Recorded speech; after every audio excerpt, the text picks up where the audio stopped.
Unspoken Issues. Wrestling fans, welcome to the Unspoken Decade Arena, where they are literally hanging from the rafters in anticipation of our main event. Yes, that's right, the podcast review of WCW #1 from Marvel Comics. And without further ado, let's throw it to Gemmin Jesse Starcher and Dangerous Dean Compton. Over to you guys. Ladies and gentlemen, welcome to another Unspoken Issues podcast. That's right, we're talking a new winner of an Unspoken Issues poll that came out March 5th of 2021, all right? Your contestants, as it were, WCW #1, which was published by Marvel in 1992, and WWF Battlemania #1, which was published by Valiant in 1991. What was the impetus behind picking these two contestants? It just had to be that way. As long as I can remember, I remember being 3 and 4 years old, and there were 4 things that I just absolutely loved. And I remember being 4 and thinking, I will always love these things. And it was like music, Major League Baseball, superheroes, and professional wrestling. Yeah. And I just loved them. As you said, in the 90s, you can't talk about the 90s culture. You can't talk about what we experienced without talking about both comic books and professional wrestling. And it's interesting that their nadirs are at dichotomous ends of the decade. The comic books at the beginning of the decade are hot, hot, hot. Professional wrestling, not so much. Mm-hmm. The luster is gone off Hulk Hogan. We're gonna have the steroid trials, the Ring Boy scandals, etc. WCW. It's early WCW, it's not great. They're not drawing big houses. They're not making a lot of money. The houses are down for WWF. Pay-per-views are down. But comic books, some of the best-selling comic books of all time came out during this time. X-Men #1, Spider-Man #1, X-Force #1. The X-Men are hot. Spider-Man's hot. The death of Superman. Batman gets his back broken. The breakaway to Form Image Comics. Comics are selling millions and millions of issues. I mean, dozens of people in my 7th grade class, read comics. That doesn't sound like many. There are only 100 people in my class. Mm-hmm. So you're talking about like 20 to 30 of us at least read a comic a month. And some of us just bought them, to make money, or because they were, because they heard about them being a good investment, or just because that's what people were doing. The end of the decade, when I'm going to graduate from high school, I still like comic books, but my local comic shop closed in 1993, 94.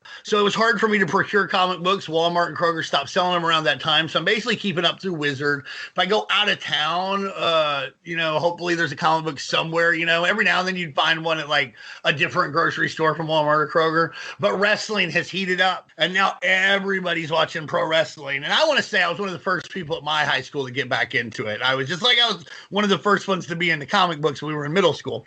I'm the trendsetter. That's what y'all should, the trendsetter Dean Compton. It was so hot. The New World Order was hot. Then Stone Cold Steve Austin, Goldberg, Bret Hart, and the Montreal Screwjob. From like late 96 till 2001, everybody watched professional wrestling. I can remember being in college, sophomore, 1999. I had a tiny dorm room. It had 2 Murphy beds for me and my roommate. We've got 15 people in this room watching Nitro and Raw, flipping back and forth. Yeah, buddy. I mean, it's like a fucking sauna because there's so many people in there. There's sweating like the Dickens, and I mean, I tell you, it smelled like a gym, but it didn't smell that good. So it was just hot, and I think it's impossible to talk about 90s stuff, the era that we grew up in, without talking about both of them. For the purpose of this podcast, for the purpose of the Unspoken Decade, the gimmick era has never been covered so well. We're the #1 source for 1990s comic book stuff. I was cited in a book for it in the Tomorrow's American Comic Book History Chronicles, the 90s edition. My name's in the front, our name's in the front, the Unspoken Decade. So there's no way we could chronicle comic books without marrying those two. It would be a disservice to our fans. It would be a disservice to the fans of pro wrestling and a disservice to the fans of comic books if we did not talk about it. Now, that was a long-winded way to say, because I fucking love both and I wanted to do it. I'm the one that started the website, so we're just going to do it. We're going to do it. That's a long long-winded way to say it, but that's, the crux of it as well. Is I just wanted to, and I knew you'd want to, and I know a lot of our people, a lot of people we've worked with the Superblog team, but big wrestling fans.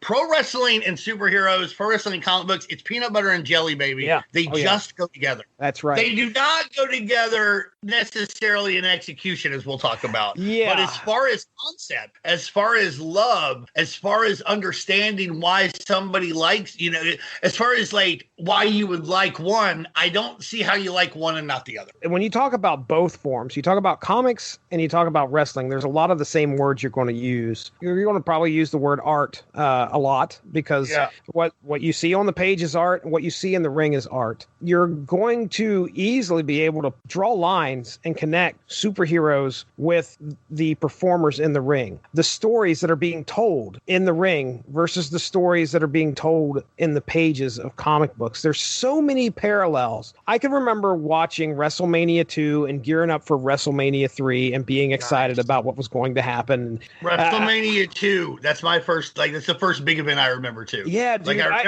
remember watching the Saturday night's main event where King Kong Bundy destroyed Hulk Hogan. I didn't know if he was going to live, let alone make it to WrestleMania 2. Yeah, a friend of mine, we were best friends back then. We were both into wrestling. I can remember his parents taking me along with him down to Charleston, West Virginia to go watch. We got down there and it was a TV taping and the Four Horsemen were there and I was booing and we had some great seats. But that was me as a kid, probably in third grade. What year was that? That would have been 87, 86. Okay, so it still would have been Jim Crockett Promotions yet, still NWA.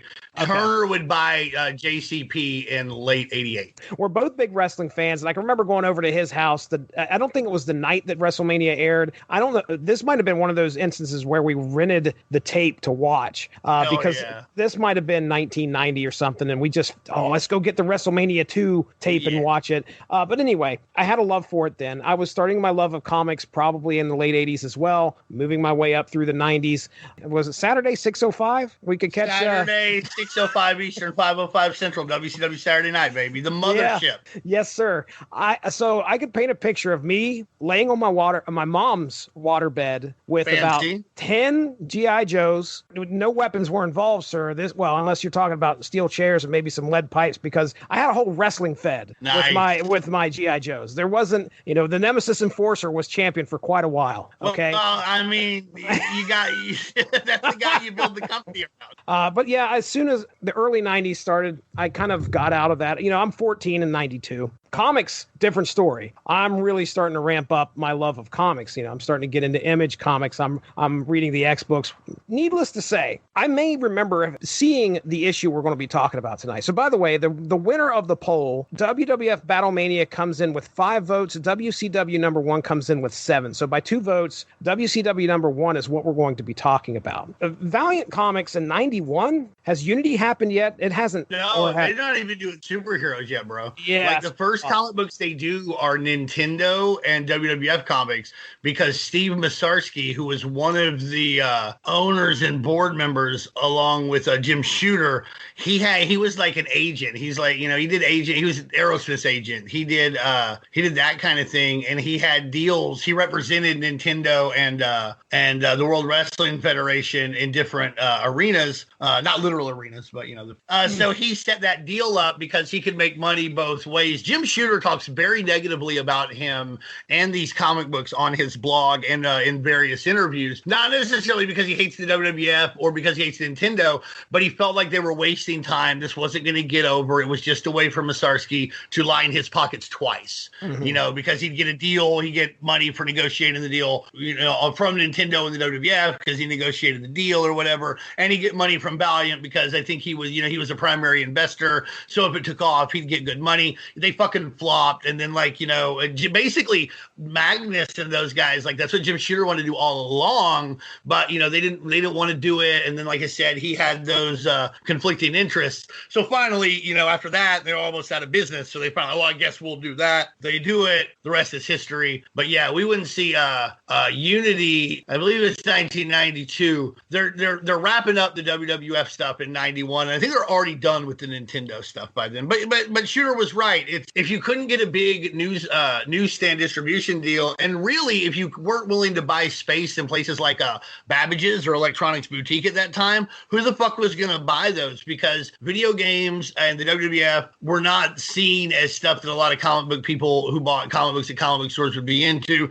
The WWF more so at the time, but even then, it's not something that translates well to the printed page at least the way they were doing it then. Although the WWF at least did their stuff like it's the Big Boss Man versus the Undertaker in like a funeral parlor, like they're in character but they're outside the ring. You know what I mean? So so I think that worked better than what they wind up seeing in WCW. But that's why they were doing those. That's why Valiant was doing the wrestling and Nintendo comics. And like I said, at JimShooter.com, you could read a lot more about it, or if you just Google it, you can find various interviews where he has very disparaging things to say about that entire relationship. Interesting. I mean, I will tell you that the reason I voted for WWF Battlemania was the words you just uttered a few seconds ago, which was acting their gimmick in the comic, which was just fascinating to me. Dude, okay, if Ultimate Warrior shows up and, I mean, he's actually the Ultimate Warrior, and that's how he's portrayed in the comic, not as wrestling Ultimate Warrior, but this dude from parts unknown or wherever he's from, and the crazy batshit stuff that he gets into. I wanted so much to check that out and talk about it, just because it would have been hilarious. What a weird thing that would be to read. Like, well, but like it's ahead of its time. Think about it. Like the WWE comics they've made over the last 10 years, they're like that. They refer to themselves as a universe now. It's much more accepted now that like you would read comic books about these guys who they're just always in character. It's just always how they are. That's how I justify my wrestling action figures being with the superhero and the sci-fi and the horror guys. Because to me, like the Big Boss Man is the super cop. The Road Warriors are post-apocalyptic wasteland survivors. That's right. Booker T and Stevie Ray, Harlem Heat, they're from 110th Street, sucker. And if you're going to deal with them, you're fighting really, really cool, strong blaxploitation type characters like Shaft or Superfly from the 70s. So I think that's it. These guys fit in because they're superheroes in of themselves when they're in character. And I think that works better in the comic. I think when you read those things, they're definitely batshit crazy. They don't have a formula yet because they're just doing it. But I think, Jesse, disagree if you want, but I think they were ahead of their time in that regard. Now, let's talk about what we've come here to review, and that is WCW World Championship Wrestling #1. Hit the shelves February 4th, 1992. Now, that's important, okay? Dates are actually going to be very important when we talk about this comic book, and we are only talking about one comic book. Dean, you said you've went and experienced all 12 magnificent issues, so I've read them all. Yeah. So the title of the story, I mean, this is about as generic a wrestling term as you can get, I guess. Battle Royal, 22 pages long, written by Mike Lackey, penciled by Ron Wilson, inked by Donald Hudson, lettered by Philip Hugh Felix, and colored by Nelson Yomtov. Ladies and gentlemen, welcome to World Championship Wrestling, where tonight at the Unspoken Decade Arena, it's all on the line. A shot at the WCW World Championship is on the line in the over-the-top Battle Royale, where the Wrestler of the Year trophy is also up for grabs, as well as a shot at the WCW Champion, the Total Package, Lex Luger, who's fresh off his win over Barry Windham at the Great American Bash in a shocker, where Lex Luger has now aligned himself with brand new manager, handsome Harley Race, and his bodyguard, Mr. Hughes. What's going on inside the head of Lex Luger, a man who has not only turned his back on his friends, but the WCW fan? He has managed to raise the ire of the entire WCW locker room and has a giant bullseye painted on his back tonight as WCW's best. Compete for a chance at the top prize here in World Championship Wrestling. For that all-important opportunity for the title, here's one man who's got something to prove tonight, the All-American Ron Simmons, followed by the tailor-made man, Terrence Taylor, the Argentine giant, El Gigante. The Steiner brothers are on hand. High flyer Brian Pillman will also be in action. Don't forget the Rap Master, PN News, the Mastodon, Big Van Vader. Diamonds are forever, and so is Diamond Dallas Page's new charge, the Diamond Stud, will be here. Don't sell short the natural one himself, the son of the legendary Dusty Rhodes, the natural Dustin Rhodes, is here. The flamboyant Johnny B. Bad will be in action with the Bad Blaster and all. Out to avenge his loss to Lex Luger will be Barry Windham on hand. Dangerous Alliance member, the Enforcer, Arn Anderson, will be in action. Don't sell short the Z-Man, Tom Zink, who can pull off an upset at any time. But fans, the man the champion has to be most worried about tonight is his best friend and U.S. champion, the man they call Sting. And he's coming for answers and the world title. All this and more right now on World Championship Wrestling.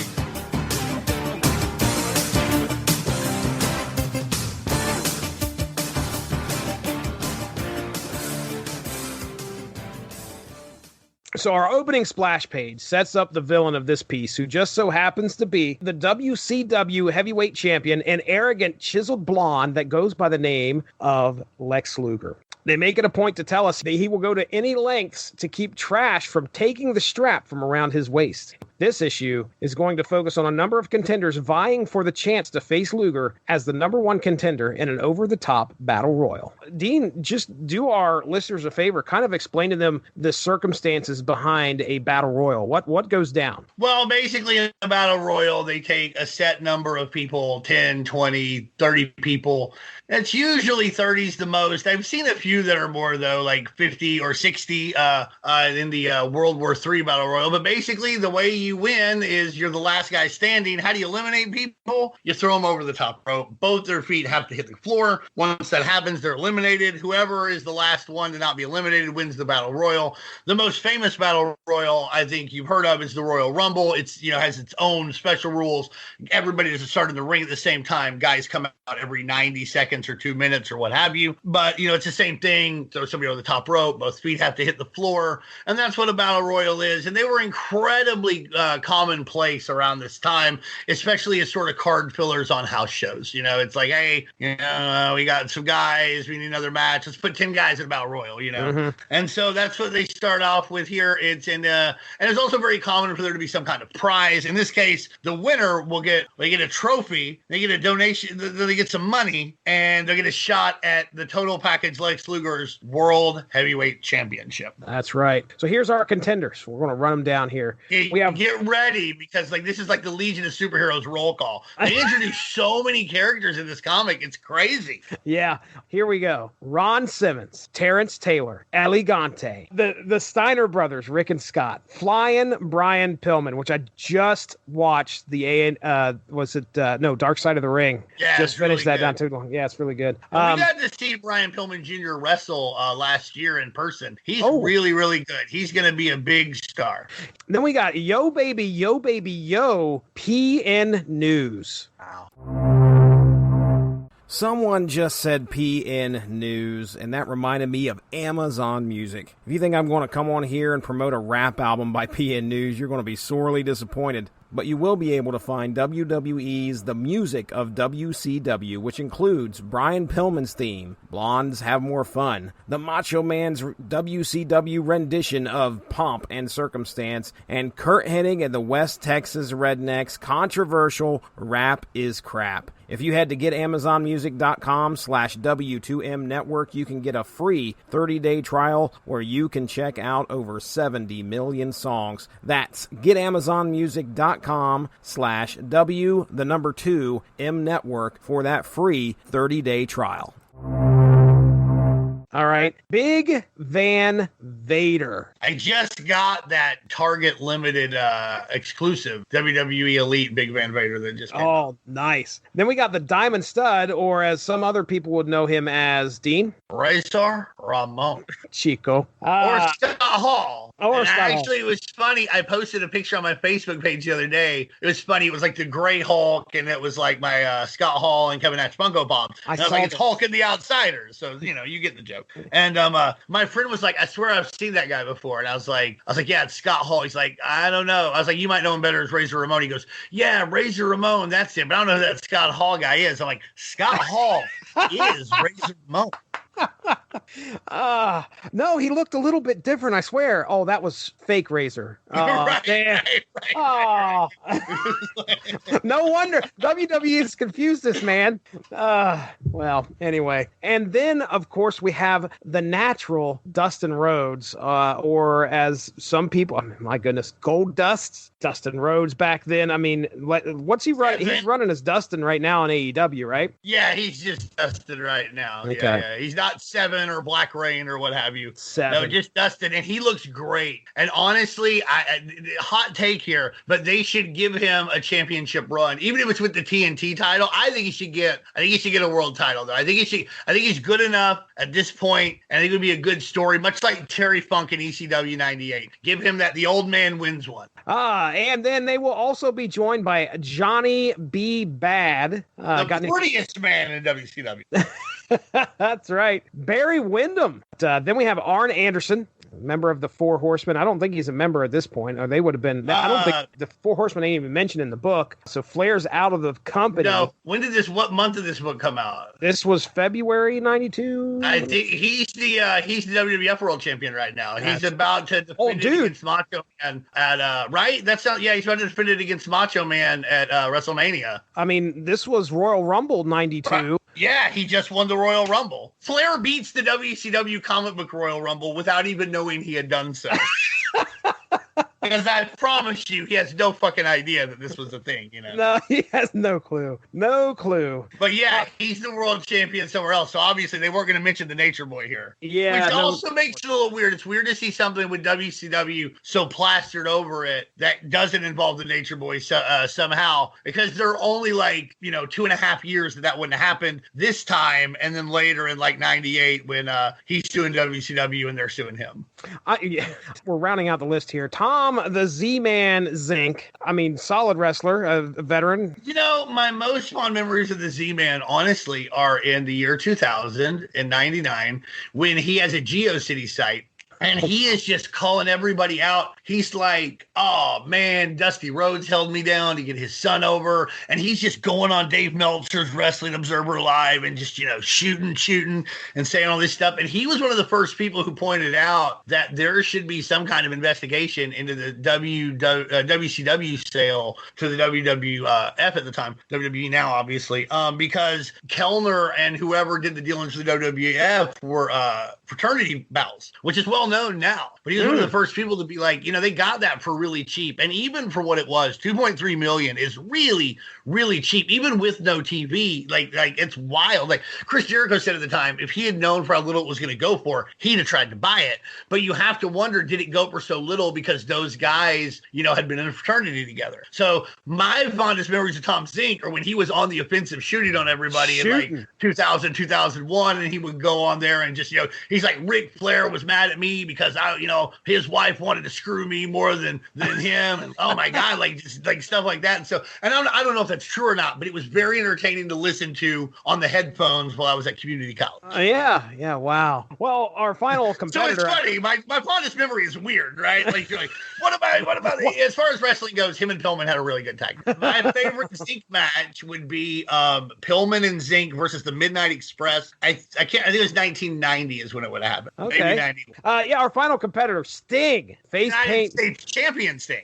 You probably could see me in the panel there somewhere because I was a little stinger. Oh my goodness, I've never had my heart broken more than to watch Sting join the Four Horsemen and then the Four Horsemen turn on him. I have never felt such hatred for the Four Horsemen until I can remember him coming out with the cowboy boots, and I was like, Sting, what are you doing, man? Not the Four Horsemen. All right. Well, anyway, Terrence Taylor. I put a side note here. We were talking about the Red Rooster, Terry Taylor, as we probably know him as well. But he's going by Terrence, and that kind of threw me. I was like, okay, is there a thing behind it? And I figured that out. He was a member of the York Foundation. Yeah, with Terry Runnels, Ricky Morton, and Thomas Rich. Yeah. Because he's Tommy Rich. And before that, it was she did it with Mike Wall Street. It was Michael Wall Street, but like I don't know. I think they were, but when he left, they just brought them in. I guess they're going by their full names. Like he's Richard Morton, not Ricky Morton. He's Thomas Rich, Terrence Taylor, because like I don't know, because I guess he put fucking Esquire behind it because they're corporate now. But I loved that gimmick back in the day. I loved. She would be like, "We have the computer printout. Yes. We have the data. There's no reason, we're gonna win." And it was actually covered in USA Today, I think in 1990 with Michael Wall Street and her, and they talked about it because they were talking about like Wall Street villains, but they also mentioned that like his thing was like he had the computer, he had the printout. What a great gimmick for the time. He's really, really, really clever. And that's, you're right. That's why he was Terrence Taylor, because, man, he was making the money. Well, something interesting. Remember the date that this hits the shelves, February of 92. The York Foundation's final feud was with the Fabulous Freebirds, and that was cut short when it disbanded in January of 92.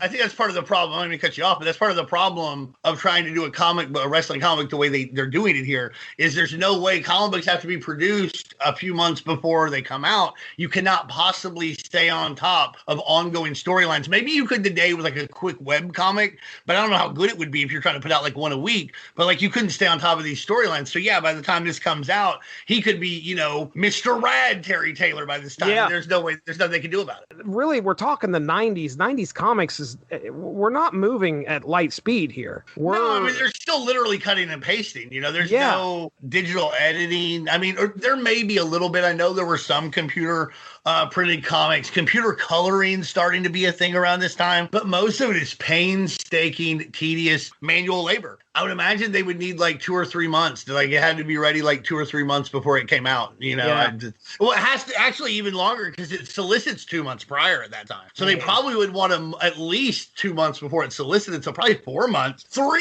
is probably what they could get away with. You know what I mean? They'll say 4, but hopefully they get it 3. If a comic book store wanted to order this comic to come out in February of 92, they had to order it in December of 91. And I think that means it had to be done like no later than like early November or maybe mid-November 91, probably earlier in that situation because of the holiday. Yeah. So this comic may have been done in like October, you know what I mean? Like there's no telling. Just getting psyched up to talk about this comic. I started throwing on like 1991 and 1992 WCW like ads, whatever I could find on YouTube, just because I was trying to figure out where we were at, where we were going, and trying to also figure out where this comic would have been. Most glaring thing that they, I guess, got right is that we obviously don't have wrestlers being depicted in this comic that are not with the company at the time this hits the shelves. Now, I'm talking about just issue 1. Issue 2 is a different story. Yeah. But issue 1, we're a little okay. But could you have imagined the cover of this comic is a photo of Lex Luger? I think that is the theme throughout most of the issues as the series goes on. They're photos. I don't think they have a drawn cover at all. I think they're all photo covers, all 12 issues. And yeah, based on the feuds that are going on, because they're really pushing Ron Simmons heavy here. Yep. And Johnny B. Bad's around and those guys. I would place that they produced this comic based on storylines taking place in September and October of 91, because I believe Lex Luger defends the world title against Ron Simmons at Halloween Havoc 91. At some point shortly after this, Luger's leaving. He's literally leaving this month. Yeah, he's leaving like to go Super to Brawl 2 Super Brawl happens in February 92, right? And I was right. It's Luger versus Simmons at Halloween Havoc 91. Yeah. So so it's based on storylines from around September and October. You can kind of tell that based on who's getting the big pushes. Yeah. The date that Super Brawl 2 happens where Luger loses the title to Sting is February 29th of 92. So like they're basically this issue basically comes out the exact same time that Luger leaves the company. February 4th, 1992. This is on the shelves, and then within 3 weeks, like 24 days. Yeah, he's gone. Okay, all right. Let me get back to this. It says, as our action unfolds, all of our competitors are in the ring. We watch as contestants are eliminated while the crowd boos or cheers, and the announcers Jim Ross, Paulie Dangerously, and Missy Hyatt call the action. The clear heel of the night is Johnny B. Bad, generating a considerable amount of heat from the crowd. He gets a big push. Man, yeah. They really love Johnny B. Bad. And I understand. I'm a big fan of early heel Johnny B. Bad as well. Our first man to be eliminated is Terrence Taylor by the one and only Sting, and the kids love it. Next up, Johnny B. Bad executes a unique drop kick. It's interesting how these drop kicks are portrayed. Like later on, you see a pile driver that looks awkward, and I'm not going to knock it because I think they're doing their best. It's just a hard thing to replicate in this medium. I agree. So next up, Johnny B. Bad executes a unique drop kick, sending Flying Brian over the top with the assistance of Scott Steiner. One of the biggest challengers in the match, Elegante, billed at 8 feet tall. The other men begin to realize they need to set their differences aside and band together to remove him as a threat. Finally, they are able to knock him off his feet and send him over to the floor. The next to go is Z-Man, who is launched over by another Johnny B. Bad kick. Simmons and Bad tussle. The people that are drawing this, I assume they're obviously doing their research. They're watching the wrestling, trying to get a good idea of what's occurring in the ring. And and I think with the exception of Paul Heyman, they do a really good job with likenesses. Yeah, I think everybody looks exactly like that. Paul Heyman, they don't quite pull off. He looks like he was on like Gunsmoke or something. It's really weird. He looks like he's a square jaw. You know what I mean? Yeah. There's a panel where Johnny B. Bad is whipped into the corner by Ron Simmons. I can't say that I've seen this bump taken like this before, where he Bad runs into the corner head first and takes the turnbuckle onto the back of his neck. Okay, yeah, it's not like he's sent backward into the turnbuckle. He runs full force forward into it, and the top turnbuckle hits the back of his neck, which is it's wild. You don't see that very often. But anyway, so I made a note there to make sure to look at that Irish whip. Look at that Irish whip. Look at it. Bad recovers enough to eliminate his third man of the night, Barry Windham. The commotion is occurring in the front row where 3 shady, unidentifiable men show up in trench coats. It's like the Ninja Turtles have come to watch like a wrestling match. Yep.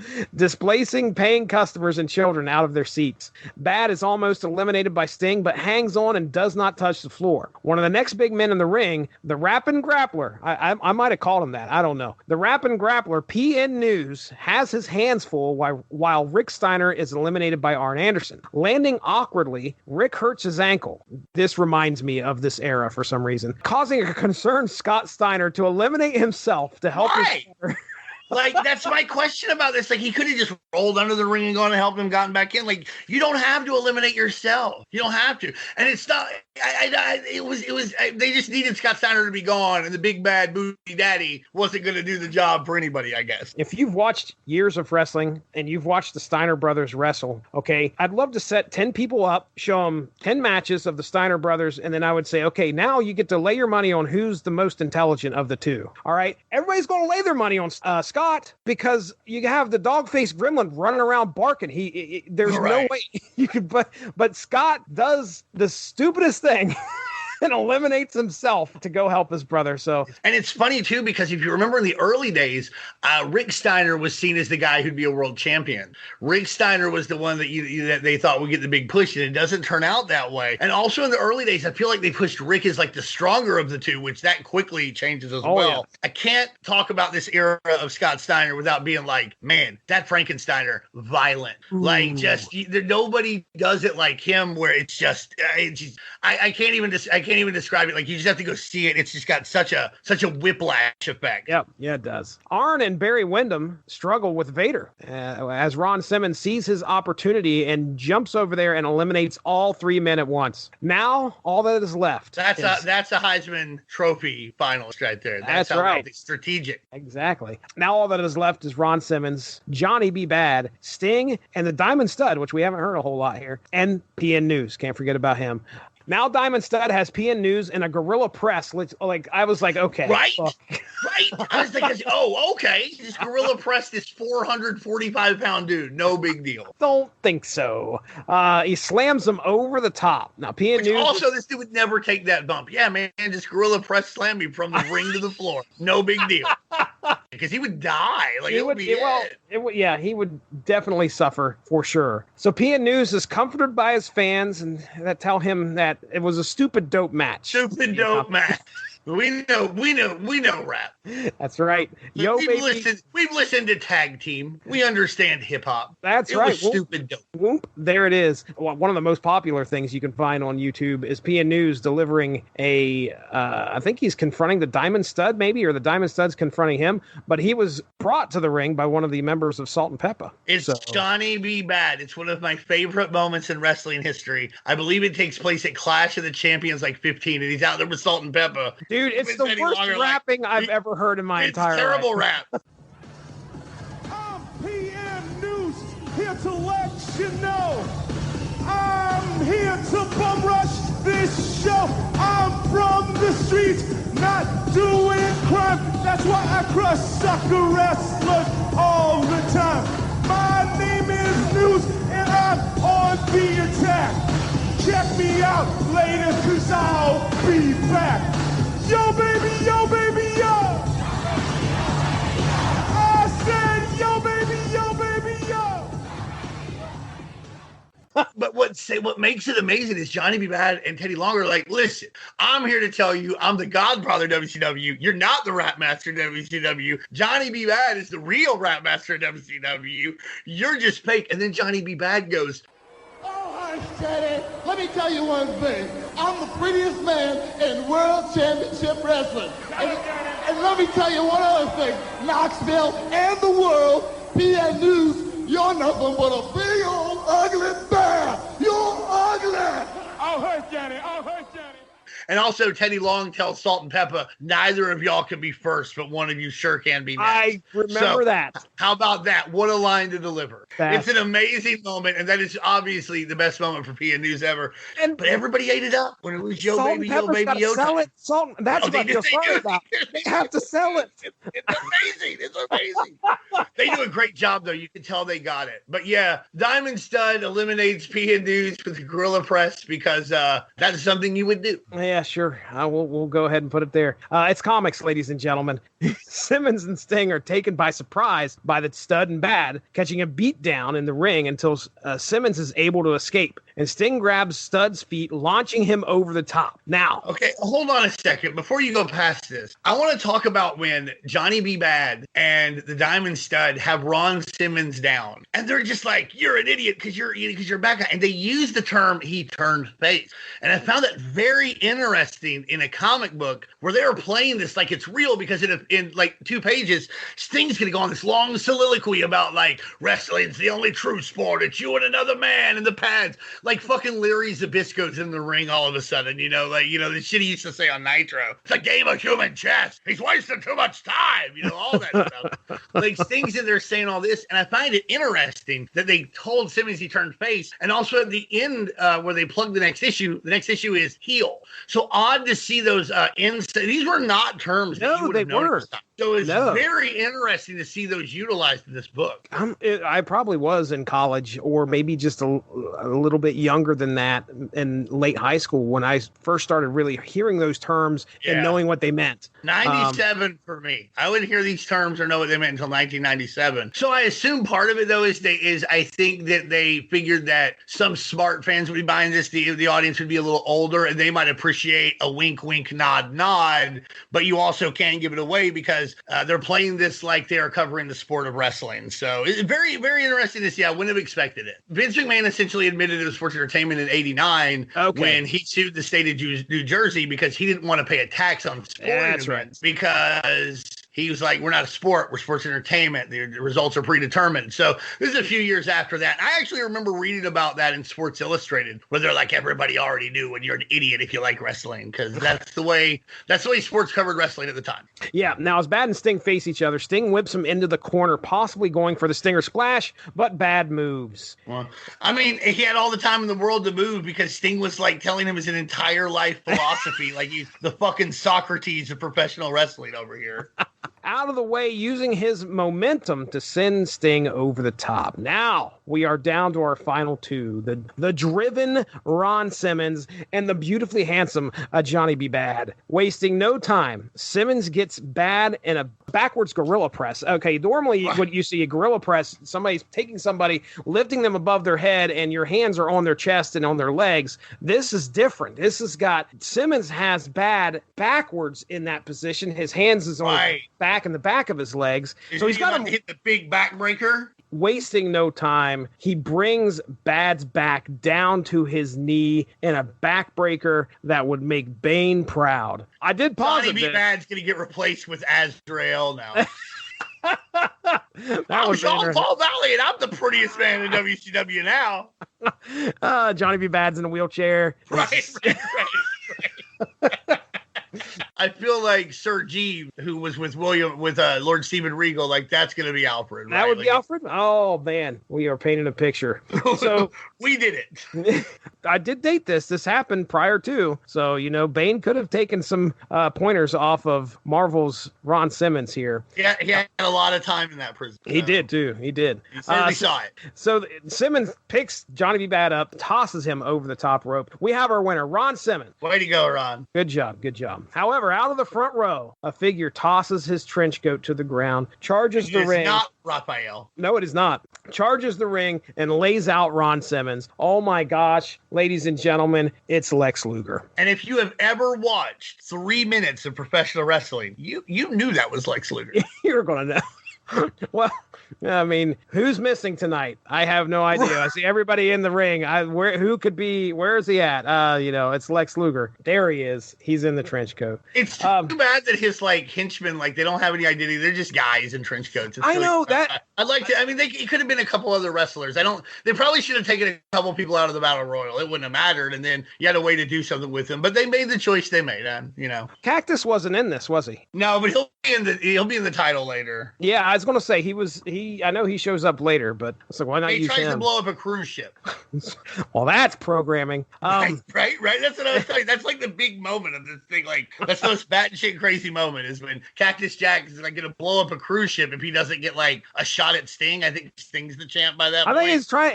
He's almost going to kill Sting. Actually, I think he's Sting is on the cruise ship. So I don't know. And then later, Cactus Jack is a face, so they have to get along. It's wild. This comic is wild, and again, it just shows the mistake. You can't do a comic book that is trying to mirror current wrestling stuff. No. It won't make sense. You can't keep up. So Lex Luger snatches Ron up. Lex delivers the attitude adjustment. Sorry, Cena fans. His patented pile driver finisher. As he walks away, Missy Hyatt gets an interview where Luger gloats over what he's done to Simmons, and as his cohorts stretcher Simmons away, Luger says he will do that to anyone else that wants to take their shot at him. Yeah, next issue, heel. We talked a lot about what was going on with real life WCW at this point, and what occurs within weeks after this thing hits the shelves. Now, Luger's already gone. That's the thing too. He hasn't wrestled. When he wrestled Sting at the end of this month, he probably hasn't wrestled in about 2 months. Because his contract was I get paid X amount for X number of days, and they were over the day. So he didn't have to, so he didn't. And so he just shows up to drop the title, and he goes on to the World Bodybuilding Federation. Then, he's slamming Yokozuna at some point. That's 93, right? So yeah, a little more than a year from now, he'll also have a bad motorcycle wreck around now, so I'll have to rehab that, and that's when he comes back. He's got the steel plate in his forearm. That's right, yeah. It sucks for them because there's no way Marvel could have done anything about it, but it really sucks when the most prominent character in the book, the guy who you're having be, the one driving the action, his fucking picture is literally on the book, and he's not there. He's gonna be gone. He's essentially already gone when it hits the stands, but he is, he's de facto gone at that point, and he is de jure gone within 3.5 weeks. I would have hated to have been Mike Lackey. You could tell there's an arc building here. It's just like any storyline in an actual wrestling promotion. They're going to do the same thing in the comics. They're going to try, yeah. Yeah, they're going to try to get an arc going. We end this issue with Lex Luger walking off, who just took the challenger to task and hurt him pretty bad. And the main villain of your piece is gone. The next issue, which, I'm not going to go into in depth in it, but Lex Luger does show back up. According to, I'm looking at the bottom of of the issue here. It's May of 92 is what the date's on it. So most likely it probably hit, March, beginning of March 1992. Yeah, he shows back up, but he never loses the belt. No, he doesn't. And that's a big problem. And I think much like any promotion, when your world champion doesn't lose the belt before they're gone, it makes everything else like disconnected, and it makes it feel just less important. I guess they should have like Montreal screwjobbed Lex somehow in the comic book and been like, you actually lost, idiot. Well, whatever. But obviously at the time they didn't think about it. And also, I keep saying Marvel made a mistake. I don't know what WCW wanted. That's the other thing. Like, WCW could have been like, hey, we want you to follow the in-ring action. We're trying to drive people to the TV. We want you to follow our on-TV storylines. Maybe I could probably try and find these folks. I'd like to interview them about it. Maybe we can find them and do that sometime. That would be great. But, I keep saying Marvel made the mistake. I don't know who made the mistake, and I should make that clear here. We call it a mistake, but really, it's just the handcuffs that they have. They're getting into this, and they probably don't know what they're getting into. No, they don't. That's the thing.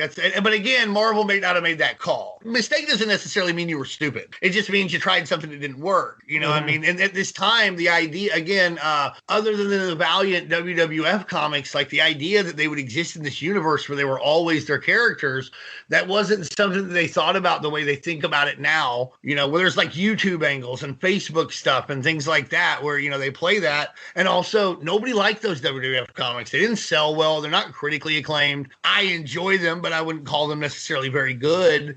So they probably didn't want to do that. They're like, hey, they just tried this year before. It didn't work. We got to do it differently. That could have been a call that was made for that reason as well. I'm trying to think of any other real life production that a comic book was based on. Real life people. I'm sure there's plenty of like, okay, I guess I could probably name an Insane Clown Posse. I'm sure has some kind of a comic book about him. Fly.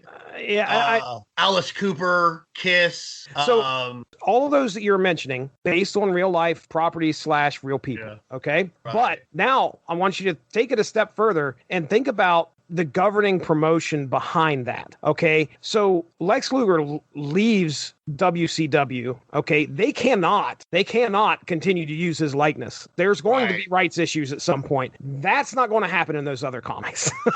No, not at all. Not at all. And it also wouldn't necessarily happen with stuff like, in the early 2000s when Chaos Comics gets the WWF license and they're doing like Mankind and Undertaker. They can probably still do those, like whenever, even if Mick Foley left, like WWE owns Mankind. Yeah. WWE owns the Undertaker. So like if they want to do an Undertaker comic, they could not make it look like Mark Calloway, but they could probably continue to do an Undertaker comic. Yeah.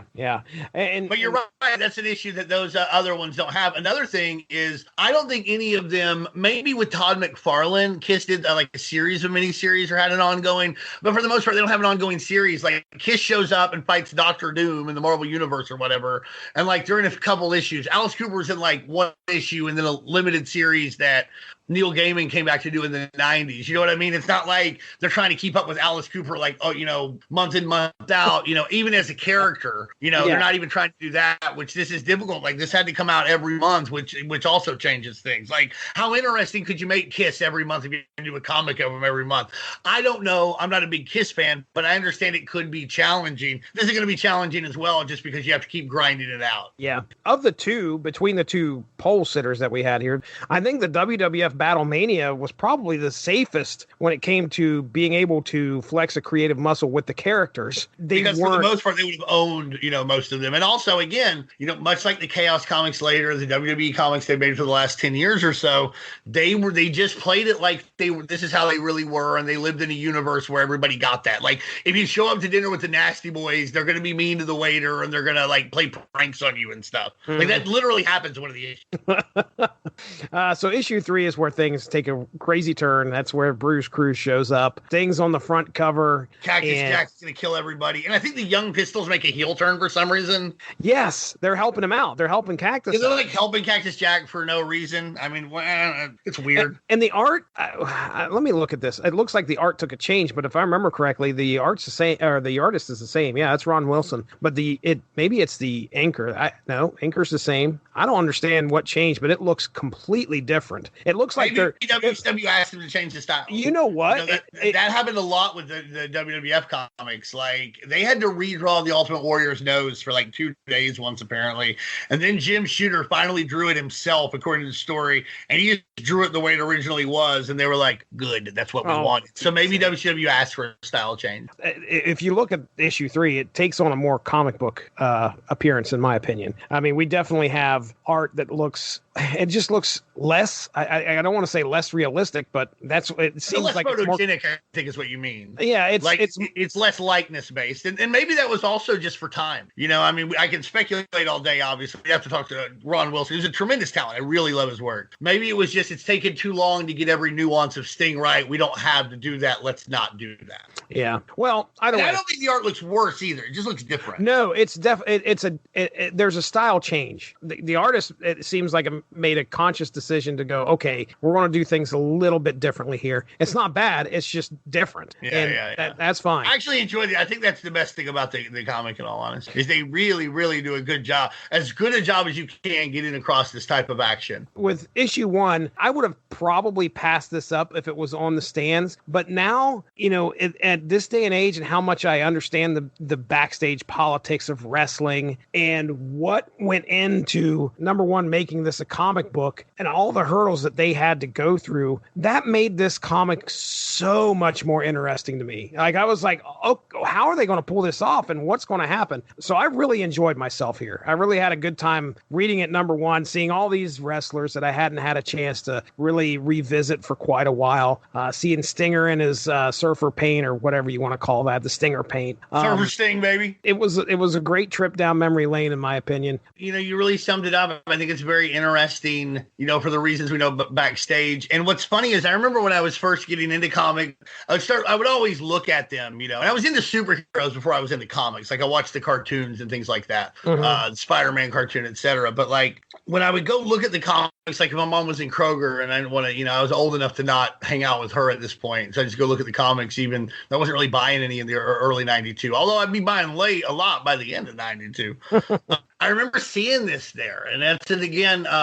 It's one of those memories, like when I saw the cover, I was like, oh man, I used to see this, and I would flip through them. And I wasn't a big WCW fan then. I wasn't watching a lot of wrestling, period, at this moment. Wrestling at this point, since we had lost our cable and our satellite, it was something that I watched when I could. It was like at a friend's house. I was like, and I was on a Monday, I'd be like, hey, let's see what's on Raw. You know, I mean, if I was on Saturday night, I'd be like, hey, let's see what's on WCW Saturday night real quick. But I couldn't keep up regularly. And so I would flip through these, and you know, just seeing the photo cover, it just reminded me of the Kroger in Batesville, Arkansas. You know, in the very back corner, there's the comic books next to the orange juice and the biscuits. Yeah. So I'd be nice and chilly while I just sat there and read comics, and people probably wondered where my mom was. So that's the big memory I have. I just think it was fun for the same reasons you said. You know, I know a lot going on backstage, and I just really respect the guys who tried to make this happen, because I think they were asked to do something impossible, and I think they did a pretty good job, as good a job as could be done with it. As it goes on, I think it gets a little crazier, a little more fun. Like you said, we talked about the Cactus Jack bombing moment. The big overall plot line is the WCW Ghoul, who seems to have superpowers and is later revealed to be Ravishing Rick Rude. Spoilers. I should have said spoilers first, but this comic's like almost 30 years old. Your fault if you haven't read it. And I want to give my listeners a tidbit, insider stock tip. Oh. The last few issues of WCW are starting to go for a pretty penny. WCW number 12 goes for between like 75 and 100, ungraded and near mint. Number 10 and 11, probably between the 40 and 55, 35 to 50 mark, somewhere around there. The earlier ones, not so much, but like this was a comic that never sold well, probably only did well on the newsstand. It's obviously not a comic you're aiming at comic shop buyers, probably impulse buys. It's a shut me up present for a kid. There's a kid who likes wrestling and comics, you know, here's both. Shut up, Donald, you know, or whatever. So the last few issues, they didn't print a ton. Most of the ones that were printed went to newsstands. Most of them were given to kids to be read. Very few were put aside as to be collector's items. So if you have the last few issues of WCW sitting around your house, maybe you want a little extra cash, go out to dinner or something this weekend. Maybe you could liquidate that, or maybe you just hold on to it and see if it keeps going up. But that's not something that I think a lot of people know. So I'm letting everybody who listens know. I was just curious because I know you went through all 12. Does the classic 90s staple would be for Spider-Man to show up in a Marvel comic somewhere? It remains separate from the Marvel universe, I assume, correct? Yeah, there's no Marvel universe participation as far as I can tell. Like the unlimited weight class federation that Thing was in, I don't think that there's no matches between like the Thing and Big Van Vader. Although I think the Thing had better watch out because that dude could do a moonsault. Oh yes, sir. Well, I would love to see Harlem Heat team up with the Thing. Yancey Street and the boys from, what do you say, 128th? 110th Street, Harlem. 110th. There we go. Love to see it. Yeah. You call it uptown and downtown, right? There's a lot of action that happens in this comic. You got a favorite panel? I think my favorite panel, it's probably the ones where they close up on Johnny B. Bad because he looks so freaky in a good way. Like they really get across that frenetic, weird, androgynous energy that Johnny B. Bad got across. So like Ron Wilson and the penciler did a great job on those close-ups. So those are probably my favorite panels. I also like the one where it's the announce team and Paul Heyman's like, why does it miss you? Wear a headset. It's like, because it messed up my hair. How did she hear you if she didn't have a headset on? Paulie has the worst luck throughout this comic as he's trying to call a match, but he can't call the match because his headset is broken. And that's all he grouses. Microphone difficulties and shit. Like it was a really weird subplot. Like, what's this about? Do they just not like Paul Heyman? I would hope that it is a running gag throughout the rest of the comic. I can't series. recall it. Maybe. Well, shoot. We're in 92. I'm trying to think of who's of all we saw here. I'm curious as to who goes away. I'd love to see which wrestler is sticking around the longest. Sting, obviously. Big Van Vader's in the last issue because he's on the cover of the last one. Because as the comic goes on, Big Van Vader goes from this guy who drops in occasionally from New Japan to the man in WCW. Big Van Vader, the Big Van Vader versus Sting angle of 92 is like probably the best thing they do. I think the Dangerous Alliance also comes into play at some point. They get together and Paul Heyman's featured more that way. I can't remember. Rick Rude shows up. That's a big one. Yep. Because he's actually the Ghoul. So, which they also, I think, did in real life with him. Like he was the Halloween Phantom or something. And I think it was like the same angle. And I might be conflating the two because it's been a little bit since I read it all, but I want to say he just winds up being the Ghoul in the comic, but he was also the Phantom. Well, it's a series that I'd probably love to go back and finish just because of all the wackiness. It's a lot of fun. If you're a wrestling fan, and you enjoy this era, I would say why not? Give it a shot. Yeah. If you can find the issues, check it out. If you're just a comic book fan, I wouldn't worry about it. Like if you're not a wrestling fan, there's not a lot here for you. I don't think it's going to grab somebody. Give it a shot because I think we could always make more wrestling fans. And I think if some people approach it with an open mind, you might like wrestling a little bit after you watched it. But mostly, this is definitely for people who liked early 90s wrestling. Yeah. Well, I don't know how I'm not going to pick the Ron Simmons backbreaker delivered to Johnny B. Bad. Now, the thing is, Here comes As Bad. The thing is that the panel with him holding Johnny B. Bad up is bigger than the one where he delivers the blow. And that to me is, I would say I wanted, if not at least equal size, I wanted the impact of that backbreaker, a splash page, full splash page. But either way, seeing Simmons hold Johnny B. Bad up, I honestly, when I'm reading this, I was like, what is he going to do? And of course, on the same page, you see what happens. But, I wasn't expecting this massive backbreaker. Johnny, I hate quitters. Correct. All right. I don't recall having a whole lot of commentary on this. I'm going to double check and make sure. I was so excited. Chris Bailey, I know our good buddy from the Superhero Satellite, Chris Bailey, big time wrestling fan. I know he'll be relishing when this episode releases, but yeah, he was very excited when we were getting this ready. I did talk about how the backbreaker occurred, and our good friend Evan Bevins actually posted a picture of Bane, who happens to be wearing what a lot of people may say is a lucha mask. It's very lucha inspired. That is factual. Yeah. Like, they definitely based that mask. I believe that Graham Nolan and Chuck Dixon have both said, they based the mask on, it was supposed to look like a Mexican wrestler, I think is the term they use. Obviously, we know them as luchadores. That's right. Thank you, Mike, today.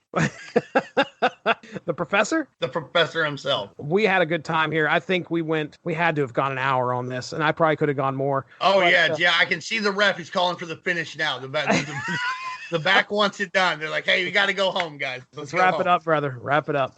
All right. Well, check out the UnspokenDecade.com. Simby Fans got some great articles coming up. I'll try and write something soon. I'm at Unspoken Decade on Twitter. I post intermittently there, so you'll want to check that out.